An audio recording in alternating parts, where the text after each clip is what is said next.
Good morning. My name is Sherry Johnson, and I am going to read the devotion entitled Sacrificial Giving from Christ in Our Home for today, Tuesday, March 9th.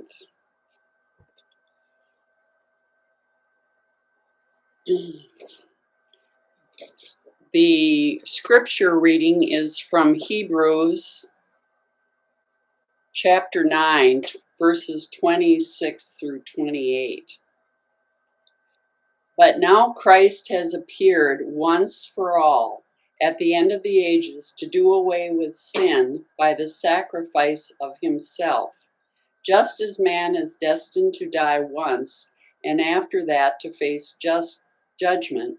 So Christ was sacrificed once to take away the sins of many people, and he will appear a second time, not to bear sin, but to bring salvation to those who are waiting for him. Our prayer concern for today, too, is biological and chosen families as they care for one another. The notes on sacrificial giving read like this: Jesus made the ultimate sacrifice when he gave up his life.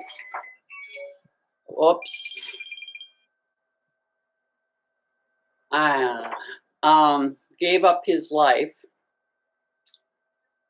trusting God's will and purpose for our salvation. Knowing resurrection would come, he predicted his own death and resurrection multiple times. Didn't make his suffering easy. Remember his anguish in Gethsemane, his cries of abandonment on the cross. Sacrifice, by definition, is hard.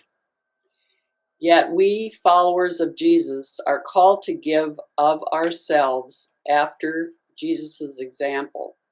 Sometimes we feel up for the challenge, like during an inspiring worship service. But what happens when we don't? Even when we don't feel inspired, Jesus dwells in us and goes with us. Transformed by Christ's Spirit, we become as Christ to all we meet.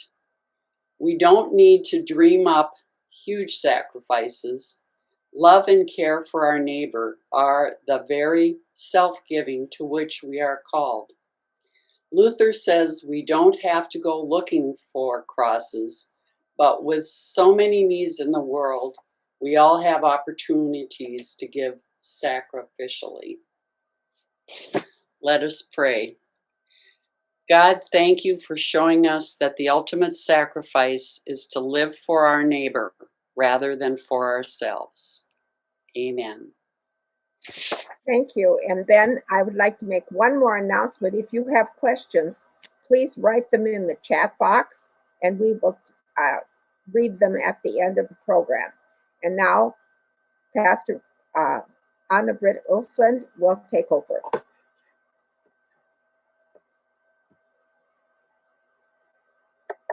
Turn your sound on. No sound. We can't hear you. I'm sorry. I just say I welcome everybody, and Trond is a very known person, and I could talk about him for an hour, but I won't do that. But he is a retired now, but he was a dean in Vestre Aker. That is, the dean in Norway is a leader, pastor for very many churches. And he is a doctorate from University in Oslo on theology and nuclear arms. And he have been very many places and done very many things. Since 1969, facilitated dialogue between Jews, Christian, and Muslim in the Holy Land, and that means that he is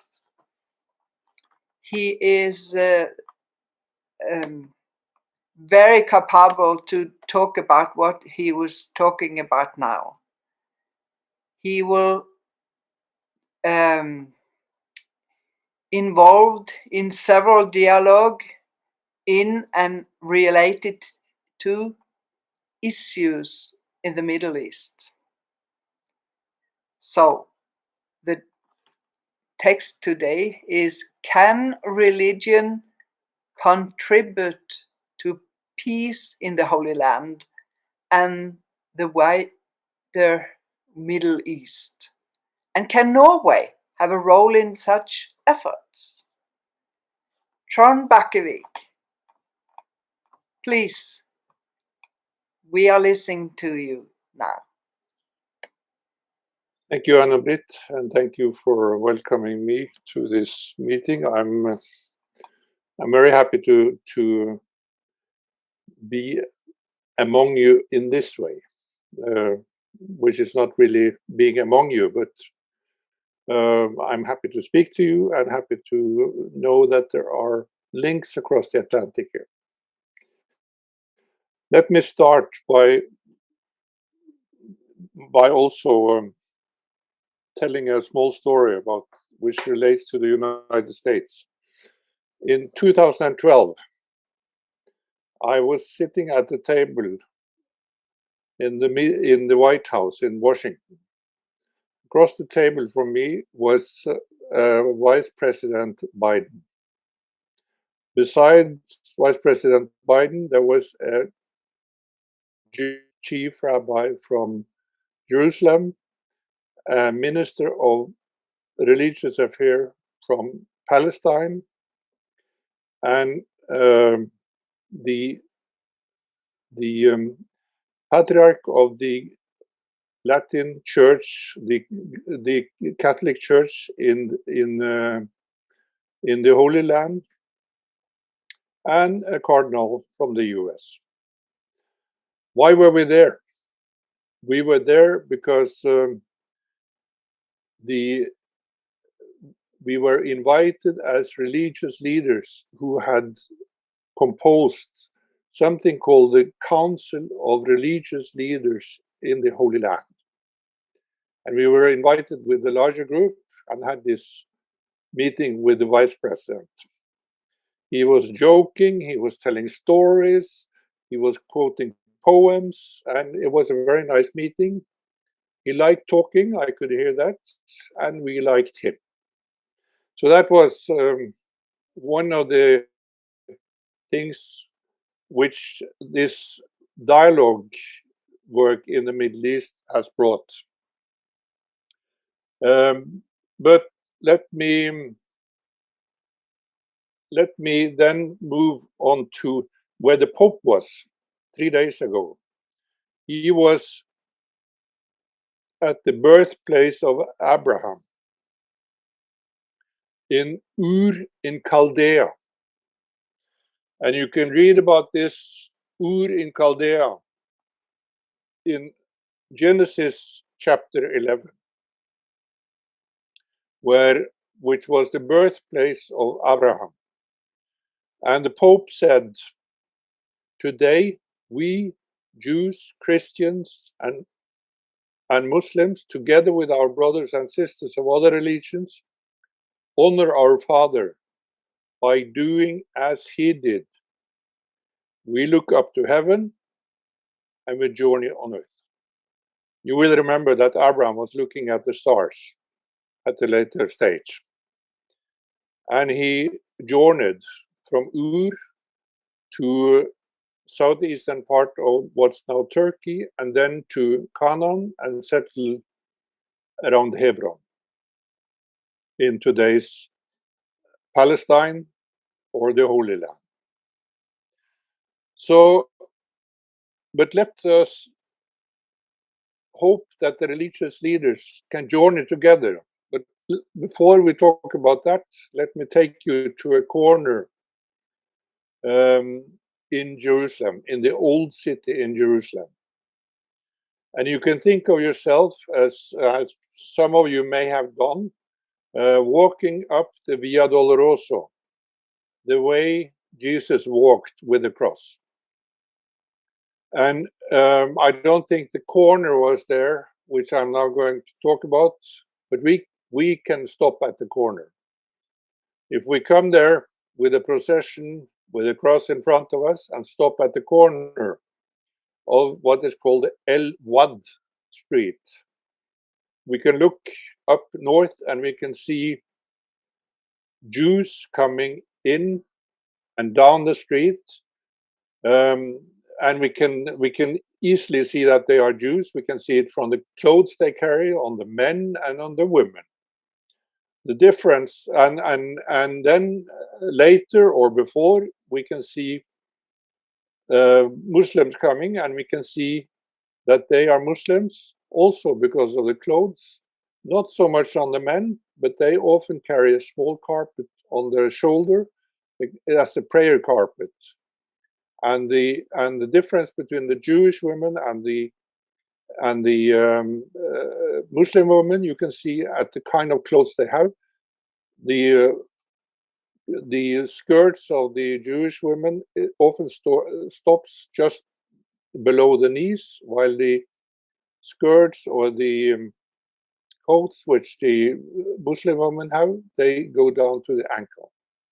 So this way you can just notice. And if you look closer, the Jews, the Muslims, and the Christians, they don't talk to each other. They pass each other with 10 centimeters distance, but don't talk. This is Jerusalem. Why is Jerusalem important to Jews, Christians, and Muslims? It's important to Jews because that is where David moved when he wanted to be king of the whole Israeli people. And that is where Solomon built the temple and had a prayer where he made the temple and Jerusalem the central place in Judaism. If you read in the Bible, the first book of Kings and the chapter 8, you can see why Jerusalem is important to the Jews. You don't need to read a lot of theology, you can just read first book of Kings, chapter 8. It's all there. Then for the Christians, why is it important for the Christians? That is because that is where Jesus was crucified and rose again. And that is also where he delivered many of his, what should we call it, sermons. More often it's a question of dialogues. Why is it important for the Muslims? It's important because the Muslims believe that their religion grows out of Judaism and Islam and of Christianity. And when the Prophet made his heavenly ascent, he ascended to God to meet with God, to discuss what it meant to be a Muslim, how many times a day you should pray, and so on. He had his nightly journey from Mecca to Jerusalem, and from Jerusalem he ascended into heaven. And he came back and he prayed with the prophets. And the prophets were Abraham, Moses, Jesus. And that happened on the place where the Jews believe that the temple was, and where the Muslims now have built the Dome of the Rock and the Al-Aqsa Mosque. So why is Jerusalem important to the rest of the world? It's a desert city. It doesn't have oil, it doesn't have minerals, it has nothing of natural resources. and it's not even a point where transports or where travels meet. Other places in the Middle East are much more important for that. Aleppo, Damascus, even Gaza and Cairo, but not Jerusalem. Jerusalem has its importance because of religion. And if you think you can solve the problems in the Middle East without dealing with Jerusalem as a religious site, you have to understand much of what goes on in the Middle East. So, why was I there? I was there because I was asked after the Palestinian Liberation Organization and Israel signed agreements, the Oslo agreements, which were called the Oslo agreements, but signed on the lawn in front of the White House. But the Oslo agreements contained nothing about Jerusalem. It was postponed, almost nothing about religion. And we as religious leaders said, you think you can solve this without dealing with religion? You're wrong. Because either the religious leaders and believers will support a peace agreement, and then it can be carried, or they are able to spoil it. And they're able to spoil it completely. So I was asked by the Minister of Foreign Affairs and the Church of Norway if I could go to Jerusalem and see if it's possible to establish contacts and dialogues among religious leaders. I started in 1996, and in many ways we haven't finished yet. The situation was, as Patriarch Sabba of the Roman Catholic Church in Jerusalem said, he said, religious leaders on their side fill Jerusalem with formal rituals and prayers. But within these formal rituals, the same heart that worships has war inside towards its neighbor. It worships God, but rejects the creatures of God because they are others. They are different as religion and nation. In other words, a very pessimistic view of what goes on and what could happen in Jerusalem. He, on the other hand, when I asked, was one of those who said immediately, yes, we need to dialogue. We need to find ways to one another. Even though when I started, I first went to the Jewish chief rabbi, and he said, yes, we need dialogue. He primarily wanted to dialogue with the Muslims. I said, you won't have dialogue with the Muslims if you don't involve the Christians. Because the Muslims and the Christians are all Palestinians, and the Muslims would look to the Christians because the Christians have the book in common with the Old Testament, in common with the Jews, and they have the links to the West, but they have the daily life with us. So that way I said to the chief rabbi, you have to include the Christians. I then said, I'm going to see Patriarch Sabba. He was very skeptical because he knew Patriarch Sabba was a spokesperson for the church, but also for his people, Palestinian people. But he was wrong. Sabba was immediately there wanting dialogue. Then I continued to try to find the Muslims who could participate in the dialogue. Some of them would not participate at all. They said, we can talk with the Jews when there is a peace agreement. I said, you may need to prepare a peace agreement because there may not be a peace agreement if the religious leaders are not prepared to it. So I went on to some other Muslim leaders And he asked me, why should I talk to the Jews?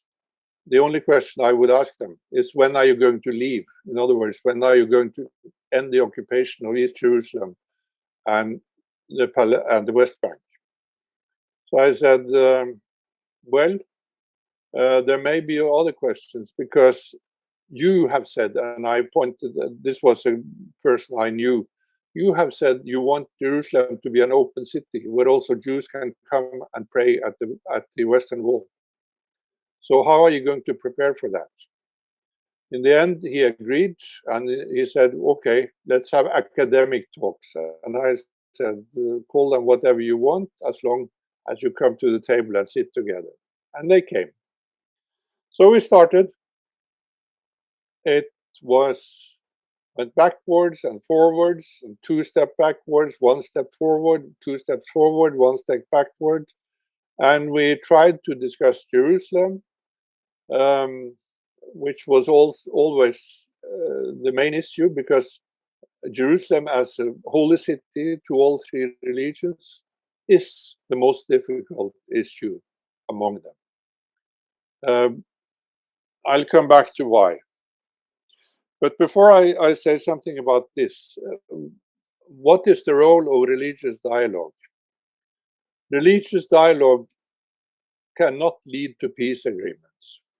Peace agreements are signed by political leaders, not by religious leaders. But religious leaders can spoil peace agreements, or they can support it, and they speak to audiences which are important, especially in the Middle East. After a while, we managed to establish something called, as I told you, the Council of Religious Institutions of the Holy Land. And it says in the beginning there, in the name of God, who is almighty, merciful and compassionate, religious leaders from the Muslim, Christian and Jewish communities have proposed to form the Interreligious Council of the official institutions of religious leaders of the Holy Land.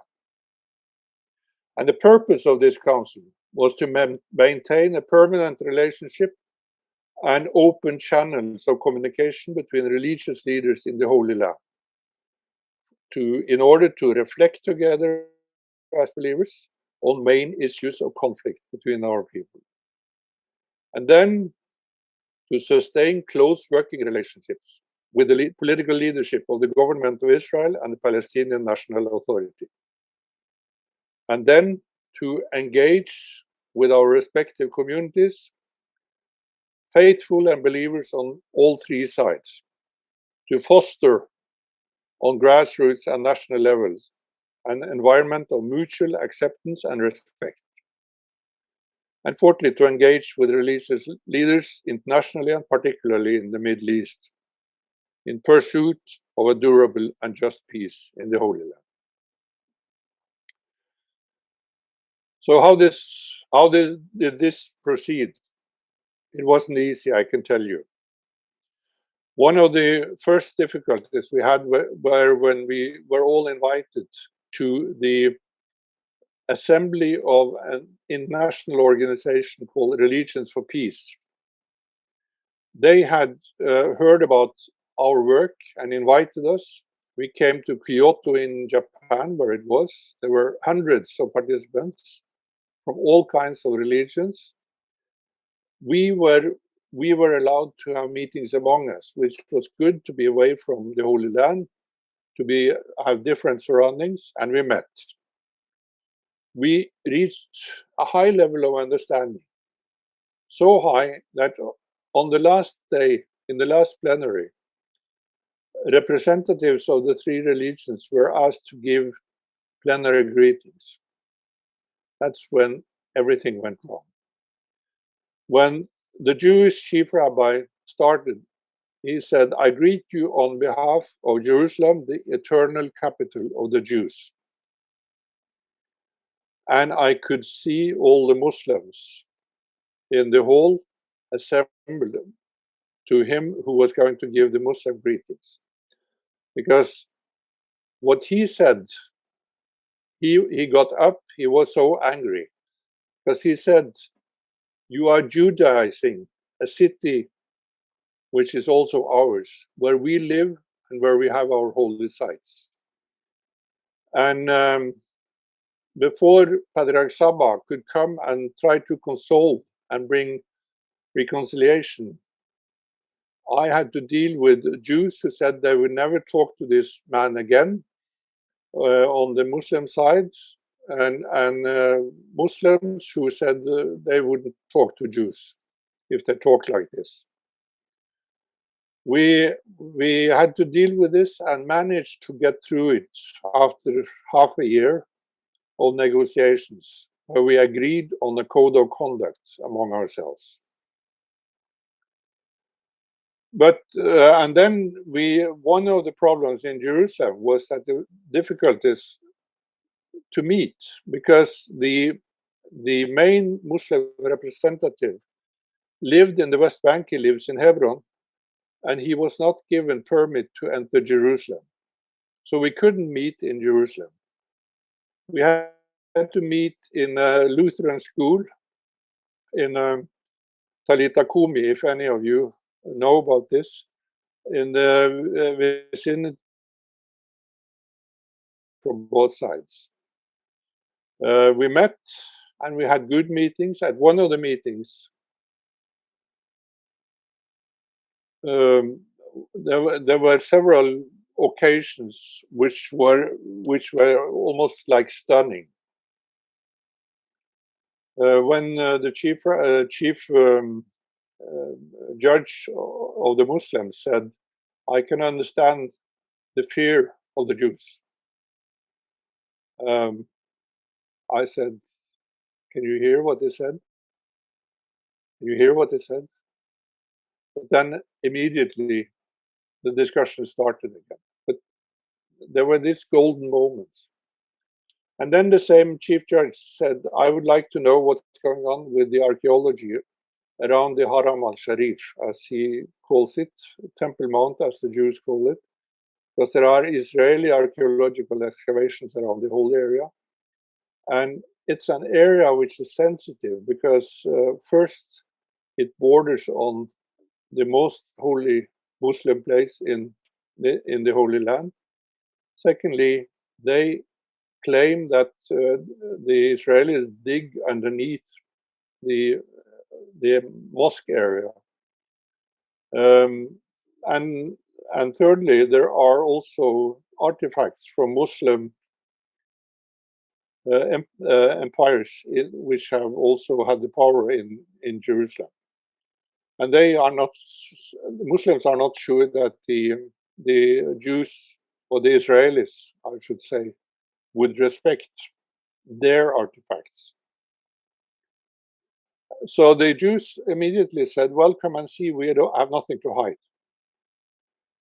We started on a long process to have an expedition which could inspect these archaeological excavations. The Palestinians said you cannot do that as a council, because the council is appointed formally also by the Palestinian Authority from the Muslim side.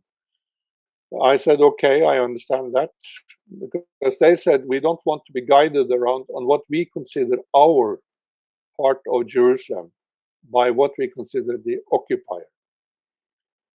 So I said, okay, would you accept a third party delegation? In other words, not officially appointed by the council, but appointed in this case by me. And they said yes. In fact, we are interested.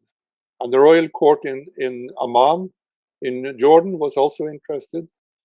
We all and we composed a delegation which was ready to go, and then the Minister of Foreign Affairs in Israel said no. I was so angry because I said, now you had possibility of taking away all suspicions regarding what you're doing in this area. They said no. Then another project which we initiated, in fact, it was initiated by an American who also we worked together with in the council. Bruce Wexler, he's a professor at Yale University, and he said he's interested in how the brain is shaped, because how the brain is shaped when you are a youngster also forms how you deal with issues when you become an adult. So he said, why don't we establish a project where we look into and study the Palestinian and the Israeli school books? We did so. He wrote up a project plan, and we got $500,000 from the State Department in Washington to do this study. We composed a study group of 4 Palestinians, 3 Muslims, and 1 Christian, 3 Jews. Had 2 directors of the study, 1 Jew and 1 Palestinian, and Bruce Wexler was in charge of the whole thing. In addition, we established an international advisory committee of the most senior international experts on school books. So we did the study and was about to publish it when we had troubles. I'll come back to the troubles. But the result of the study was that dehumanizing statements are absent on both sides. Negative statements about the other are present in all school books on both sides. Most in Palestinian, little less in Israeli, but they are there. When we, for example, asked about the maps, Palestinian maps did not, generally did not include Israel at all, while Israeli maps lacked the West Bank. In other words, they extinguished the other part. So, the most striking part of all the school books was that they said almost nothing about the other of positive information. When we were about to publish the study, the Israeli government involved itself heavily and against it. And we had to publish it in the name of the researchers, not in the name of the council, because we were attacked from the Minister of Education, from one senior civil servant in the Israeli ministry, and the chief rabbinate in Israel got very nervous about publishing something which would have so much internal opposition. So we said, okay, let's publish it in the name of the researchers. On the Palestinian side, the then Prime Minister, Salam Fayyad, was very positive towards the study. But the study is published and it's still available and it can still be seen. So it's interesting to see how these two deal with each other and how we still see that there are accusations, especially against Palestinian school books. So religion and politics in the Holy Land are not, they don't have the, except for the Christians, which are used to having a certain distance and freedom with regard to the governments. The others, neither the Jewish side nor the Muslim side, have learned anything from Luther's teaching of the 2 kingdoms. So maybe we as Lutherans could have a good time trying to teach them how we separate religion and politics and keep it together when we need to underline the struggle for justice and peace. The situation now is difficult. That is partly because there have been changes in the leadership, on the religious leadership on the Israeli side, partly because the political leadership on the Israeli side have not been very interested in the in talking to the leaders on the Palestinian side, and partly because in Palestine there is a policy of non-normalization. In other words, we don't normalize dealings with the occupier. So this is what we have to struggle with. We maintain a certain network, but meet very seldom, and it's difficult to maintain the broader network. We have a small core group which meets or talks to each other at time. What is, I'm moving towards the end. What is the role of Norway? Well, it's Oslo because of the Oslo agreements. It's also because Norway has such a long history both with Israel and the Palestinians that we have a certain credibility on both sides, and we don't aim, we have no military aims, no strategic aims in the Middle East. Our only goal is to help peace. Then, why did I come in? That is also because in Norway, we are used to working in coordination, partly in cooperation, but also with freedom on the side of the civil society. So that I can, on the one hand, keep very closely in touch with the embassies, with the Ministry of Foreign Affairs here in Norway, and they respect my freedom or the freedom of the civil society to operate. And so this way, all the participants in the Middle East know that the Norwegian government is somewhere behind there, but that I'm not tied in with the Norwegian government or others who do the same kind of work. What kind of ethics do we follow? Well, Norway has always promoted international law because we know as a small nation, the only way we can survive is if the international society is organized and respects international law. A better organized world was the slogan of one of our foreign ministers. In fact, one to whom I was at one point a personal advisor. A better organized world where international law is important and where we agree that there are no special ethics for any people, even if we should believe that there is a people chosen by God. They don't have any special ethics, which is only for them. They don't have any rights because of the chosenness of them. This is theological. Is fundamentally theologically for us in the Church of Norway, and it's fundamental to international law. The Pope said when he met the religious leaders in Ur in Chaldea that heaven has not grown weary of the earth. God loves every people, every one of his daughters and sons.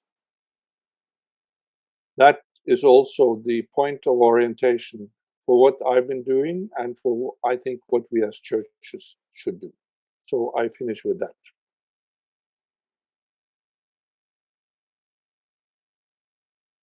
Thank you.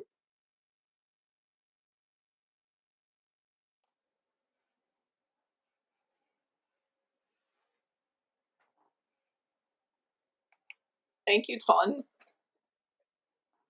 Let's see if we can get Marilyn back on here.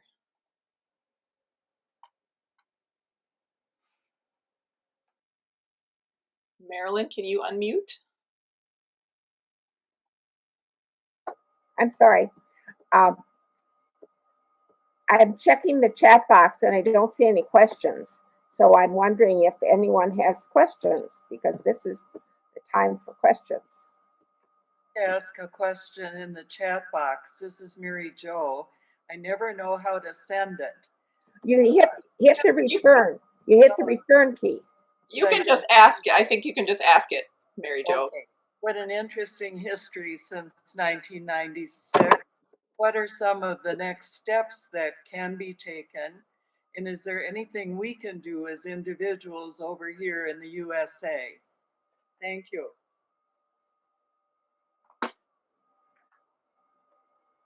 Do you want me to answer immediately, or should I?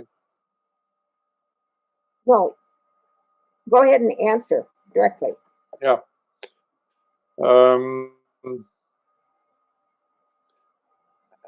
As it is now, the next steps are only there to just sustain relationships. There's not much happening, and it's difficult to set up any projects. But what is important for people like you is to try to maintain contacts with the churches. I know that the American Lutheran Church has good contact with the Lutheran Church in Jerusalem. These types of contacts are crucial, and maybe also, I mean, I know that in Minneapolis there are also many Muslims. Some of them have a Palestinian background. So whatever you can do together with them is also important, and also with Jews. In other words, form relationships on your local level and give them an orientation towards Jerusalem, because that is a way of sustaining the moral in Jerusalem.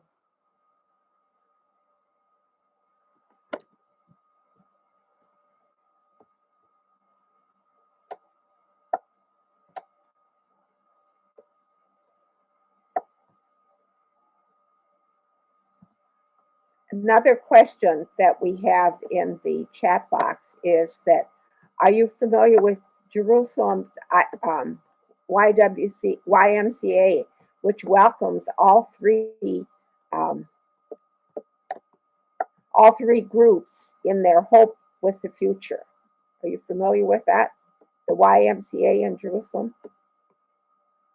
Yes, I know about the YMCA in Jerusalem. There are two YMCAs, one in West Jerusalem and one in East Jerusalem. And I know that they have welcomed all three. That is in West Jerusalem. Now I know that they welcome some Palestinians would hesitate to go there in West Jerusalem. But my hope would be that the YMCAs on both sides could get together and find ways of cooperating. YWCA is also very strong in East Jerusalem and on the West Bank.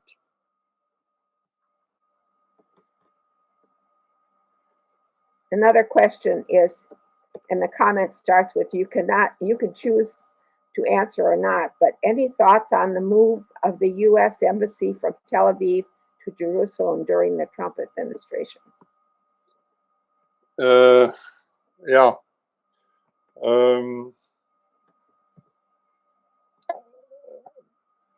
That was a move which made it very clear that at least with the Trump administration, the U.S. was not an honest broker, because they so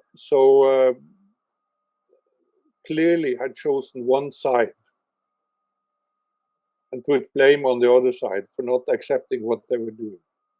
Now the reason for the other countries not to move the embassies to Jerusalem is the decision from 1947 in the UN, the same decision which laid the groundwork for the establishment of the Israeli state. whatever one thinks of the UN, one should know that the UN was the one international organization which established Israel. And they said that Jerusalem should be an international, a special area, special enclave, governed by international agreements. And the Israeli capital should be in Tel Aviv. So that's why the embassies are still in Tel Aviv, because they still adhere to what is the fundamental decision with regard to international law, with regard to Israel. So, in other words, I regret that they moved, because I think it was a one-sided move, which was not wise. On the other hand, I don't think there's any way back. So that's where we are, and then the US can find out how it best can move on from there.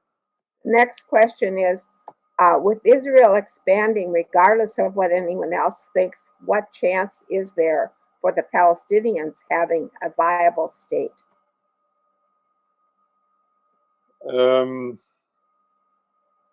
That is one of the most important questions which are discussed now, because you cannot have Palestinian state which is like a cheese, it's Swiss cheese, where the holes are the Palestinian areas, and the cheese is where the Israeli settlements are.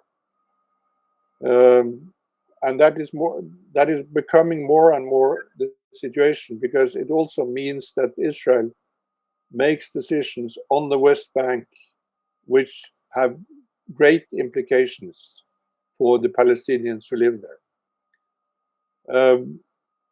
In other words, if there is to be a Palestinian state, many of the settlements would have to be closed.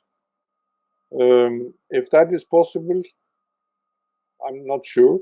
It may be possible. Some of the settlements would obviously continue, some of the larger ones, and there can be made agreements around that. But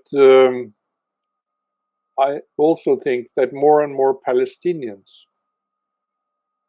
believe that we won't have our own state. There will be a one-state solution sooner or later. But I'm afraid it will be quite costly to get there. I have another question, and that is Hamas still a recognized political organization in Palestine? And if so, how does this impact progress in the peace negotiations? Yeah, Hamas is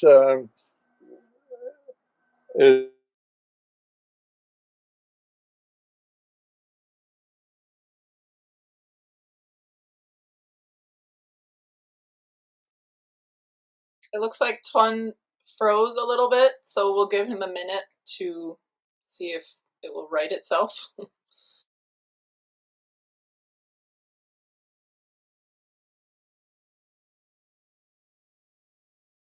a recognized political entity in Palestine, but there is the tensions between the Palestinian Authority and Hamas is very intense, and where they are trying to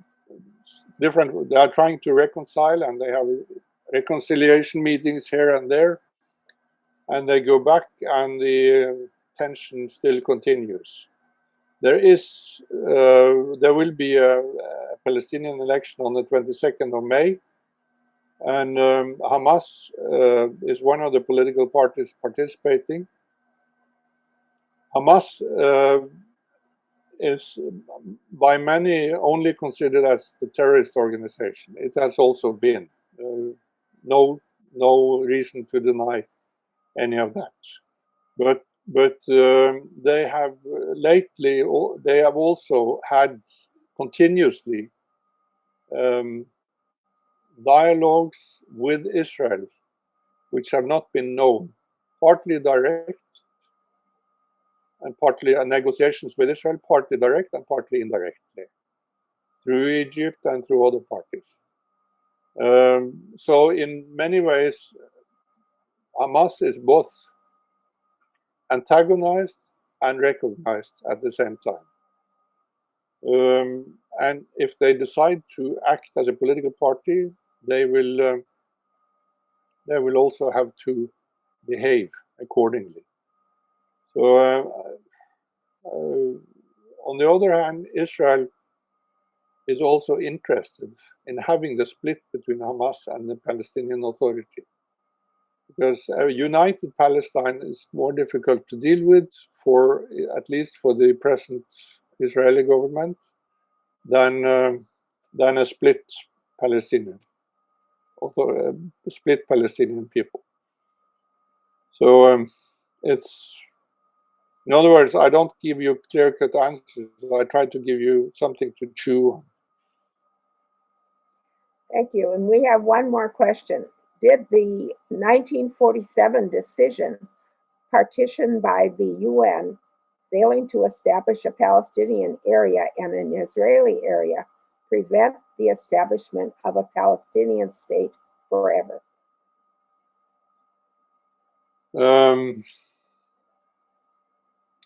No, I don't think it prevented the Palestinian state forever.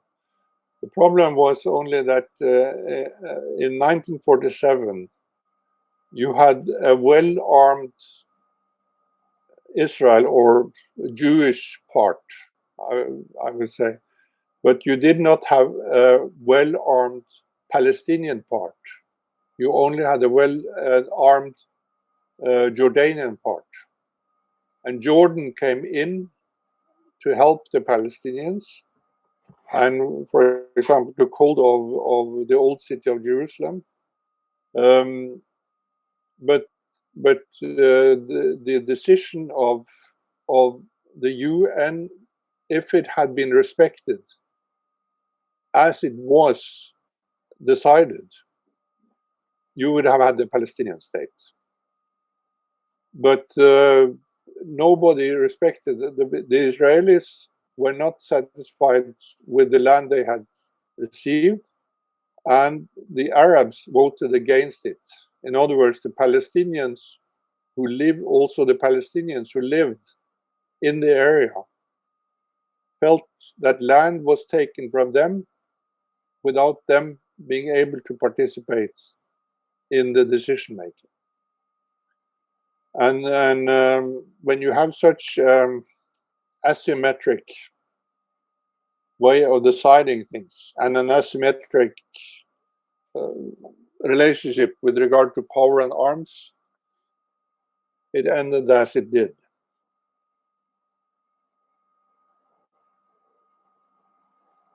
Thank you. Are there any more questions? Okay. Given that, I think we've had a very enlightening presentation. And Pastor, would you please turn your mic on? I think this is time for you to close our session.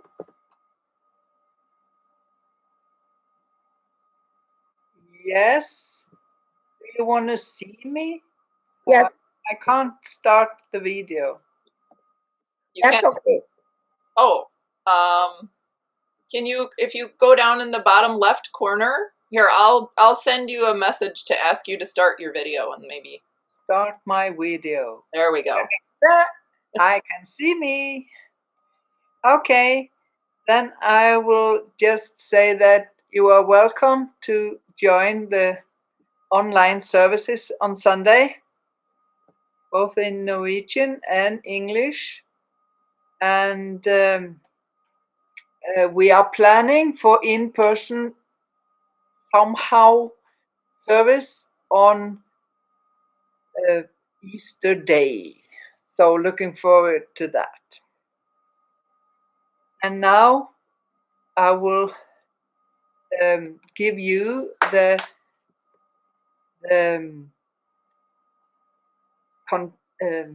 blessing in Norwegian, as I used to do. Herren velsigne deg og bevare deg. Herren la sitt ansikt lyse over deg og være deg nådig. Herren løfte sitt åsyn på deg og gi deg fred. Amen. Go in peace and serve the Lord with gladness, and go in gladness and serve the Lord and each other with peace. Thank you. Thank you all